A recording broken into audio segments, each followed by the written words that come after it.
and small pistols. For some reason, that doesn't frighten me. But the butcher knife, I'm like, oh shit, they're going to cut some people up. I was like, damn, that's bloody.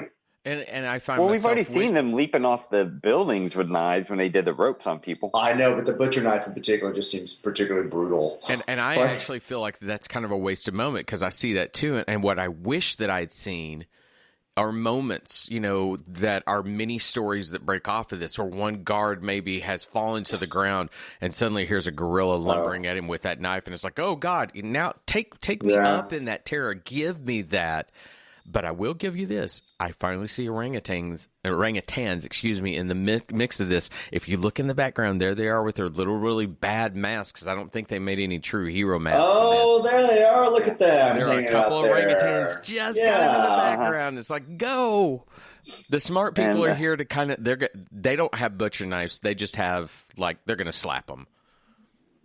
Yeah. I did have a note here that you're in for an action sequence when the xylophone is taking center stage in your soundtrack.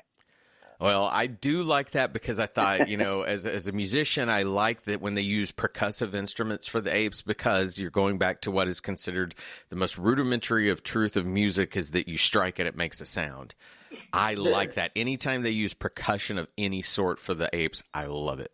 The thing is, we talked about the use of silence last week when they're in the courtyard, and the use of score here, music here, is almost to me unnecessary. I almost would have liked the build up last week and this to be without music, because the brutality of what's happening itself is its own sounds, its own music, its own audio. I don't think it really needed the music personally. I like it. Because I think we were so hungry for it before.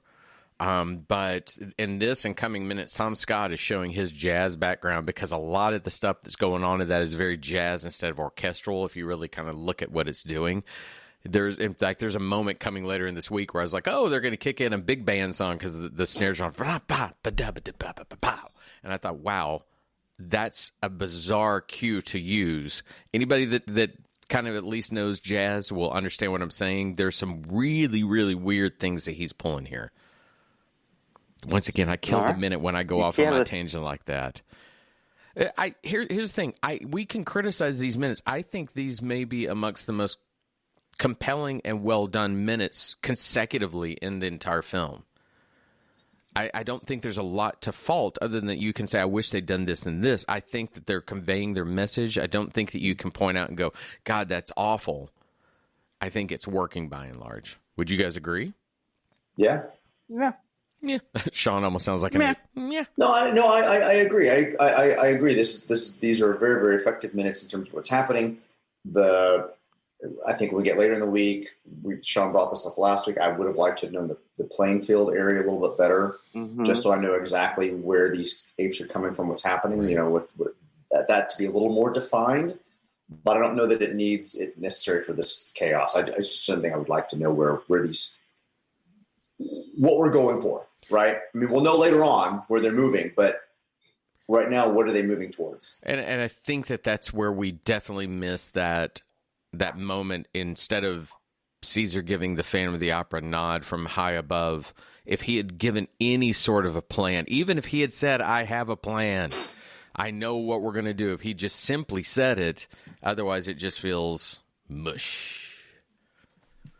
But it's pretty dramatic and pretty awesome. It's dramatic mush. At the same time. Yes, It is. All right. We are up against that there. So I will say that's the end of this minute. And today I am going to thank everybody that gets out on the social media stuff. And that is including all of them. This is the one thing I would ask of everyone. I've seen a couple of people on Twitter. There is someone, and forgive me, her name is Jill. And all I know is her byline on Twitter is a Michigan Democrat. And she shares out every day our episodes to other people see. And she has quite a few followers. So I would ask everybody, if you're out there and if you like what you're hearing, take the time to share it out to your friends so that they can find us easily.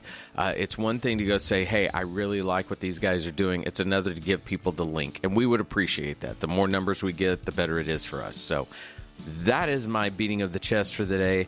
That is minute 72 in the books. For Richard and Sean, I'm Todd. Everyone have a great day. Bye. Bye, everybody. The minute of the age.